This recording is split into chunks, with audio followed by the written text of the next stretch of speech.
My name is Katie Case. I am the Emergency Management Specialist at Owensboro Health Regional Hospital. The reason that we are here today, we are simulating a chlorine exposure at our Owensboro HealthPark. What that means, we are simulating our chlorination system having a malfunction, and the students that are in the water, they will be experiencing chlorine exposure symptoms. Some of those students will stay here for treatment, and some of those students will go to the hospital for a secondary decontamination.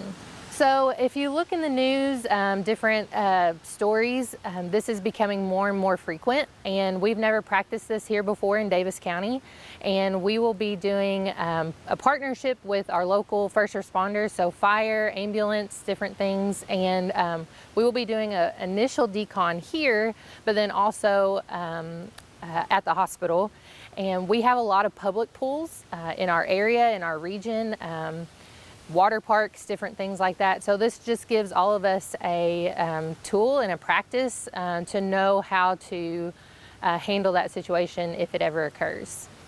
I'm Battalion Chief Kevin Lanham with the Owensboro City Fire Department. I'm the Battalion Chief over Special Ops for the City of Owensboro. And today we had an incident that basically involved the pool area here at the health park, to where they had a chemical that actually ended up being released, and it was released into the pool. And it ended up producing for us, we didn't know at the time, but it ended up producing for us about 26 victims. And it's our job to come in and to try to mitigate the problem and basically control and deny anybody else from coming in, that way our problem doesn't get bigger.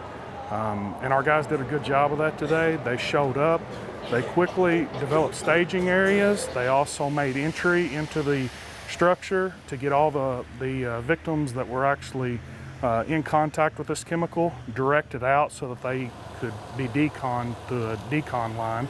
And in doing that, we also notified the hospital and let them know that we had an incident and that there could be some people that just show up at the ER themselves to be, ready for that, so that they could get their decon lines set up, because even though we do a gross decon here for these victims, there's going to be a secondary decon done at the hospital so that they can actually treat the victims for what they've got.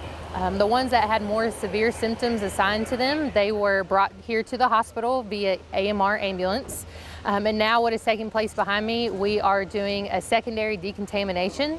What happens is we use water and Dawn dish soap, of all things, and they take them through this tent, make sure that everything is scrubbed off.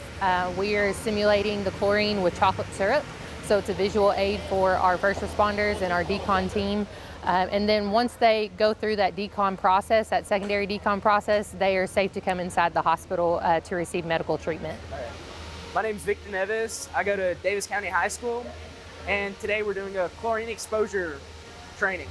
We got here around 8:30, and to be honest, none of us really knew what we were doing here. We just signed up because we were told we were gonna helicopter evac, so I was hoping to ride a helicopter today, but that never happened, so we had to, ride the ambulances. After we were in the water, and we were kind of like struggling and whatnot, reenacting what it would be like to get exposed to chlorine. And then the firefighters came in and asking us, he was reading our little card to see how severe we were, and it was like, if you were severe, you walked towards the ambulances, they sprayed you down, you hopped in, you got here, drove you all the way here, and then here they poured the chocolate syrup over you to imitate what it would be like to be exposed to chlorine. Your skin would be all irritated, and then we went through these little washing machines to really get all that chlorine off of you. Yeah, it was like a human car wash, basically. So, interesting experience. I'm Elena Mason. I'm with the Daviess County swim team, and I did this because one of my teachers emailed me and said I should.